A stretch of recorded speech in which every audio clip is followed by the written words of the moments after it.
Brian, let's talk some football, man. The Eagles have had some great quarterbacks throughout their tenure. You actually got a chance to play with a Hall of Fame quarterback, in my opinion, in Donovan McNabb. You know, if Jalen Hurts is able to win this, is he already in the Mount Rushmore of Eagles quarterbacks?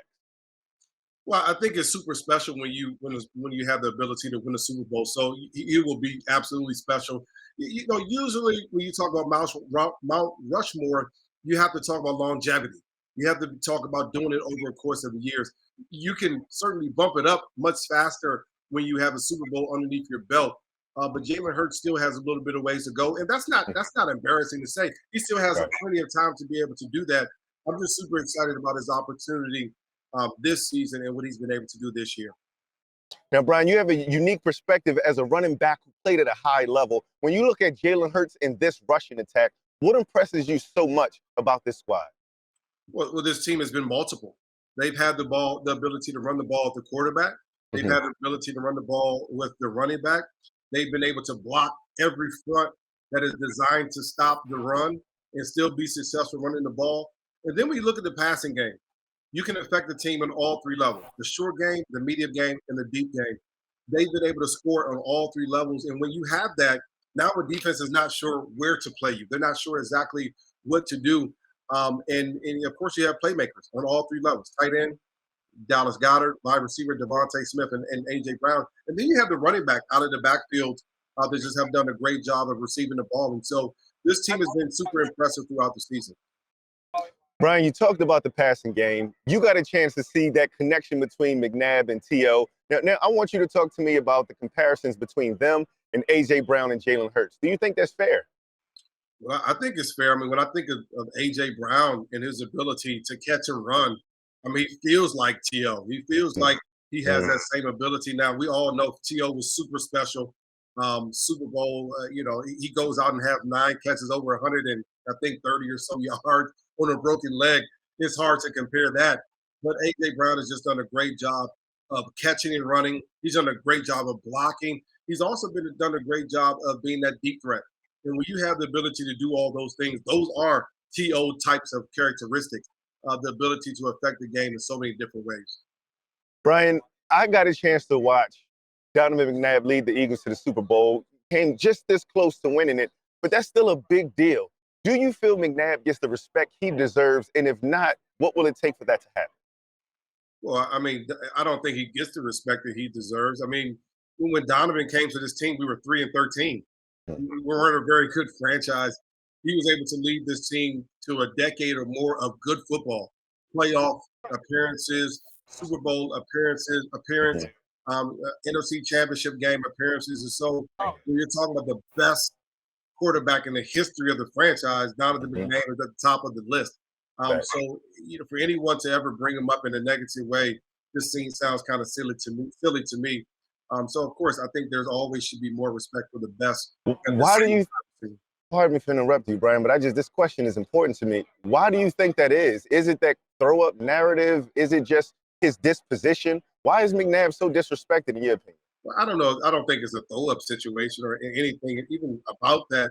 I just think that he went about the game differently than a lot of people in Philadelphia felt that he should.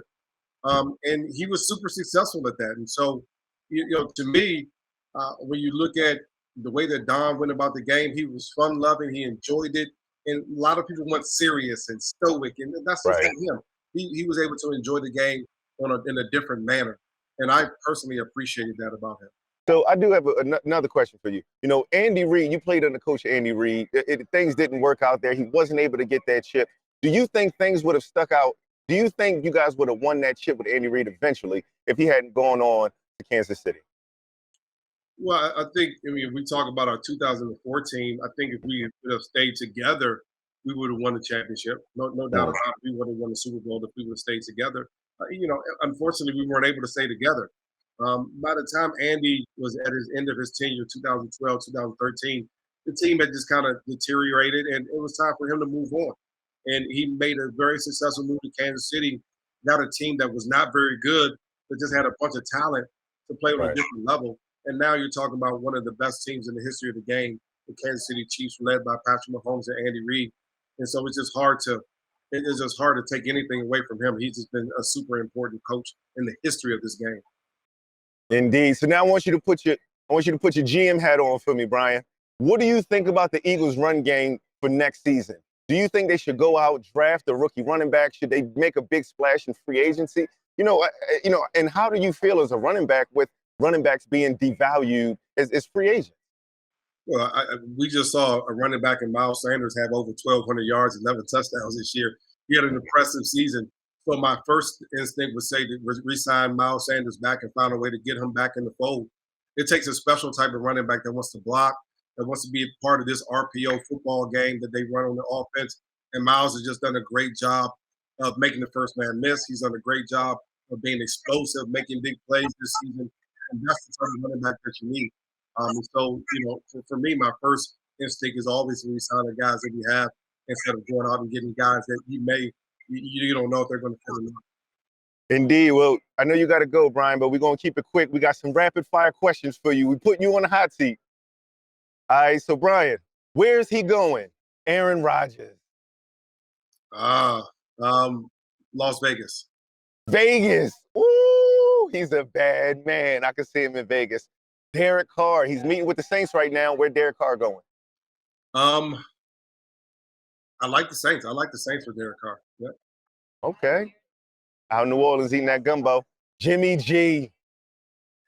Jimmy G. I would. This is not going to be popular, but I think he has a chance to be the quarterback for the Jets. Ooh, okay. I like that. Now, we got some tough questions. Eagles, Andy Reid or Chiefs, Andy Reid? Which one's better? I think the Chiefs, Andy Reid is better. I mean, he was impressive in Philadelphia. He won the Super Bowl in Kansas City. I'm not mad at that. Okay, so this is kind of your prediction. Eagles roster, Chiefs roster. Who's better? The Eagles roster is better. From top to bottom, the Eagles roster is better. Okay, now quarterback is the top person. Who you got, Jalen Hurts or Patrick Mahomes? I think at this point in their career, I mean, Patrick Mahomes is better. He's a Super Bowl winner. He's been to Super Bowl, multiple Super Bowl games. But we'll see. I think it's hard to judge players and who's better, who's worse in the middle of their career. At this point, Patrick Mahomes is certainly better, though. My final rapid question, and this is the most important one of all. Rihanna or Beyonce? Brian, who you got? It's hard. You can't go against Beyonce. Beyonce, she's the queen. It's Queen Bee. Come on, Beyonce. So you smart. You don't want no problems with the Beehive, okay? Christian McCaffrey said something similar. He said he don't want any problems with the Beehive. Y'all are smart guys. Y'all don't want them bees in your comments. Brian, thank you so much. We appreciate you. Thank you, brother. Take care.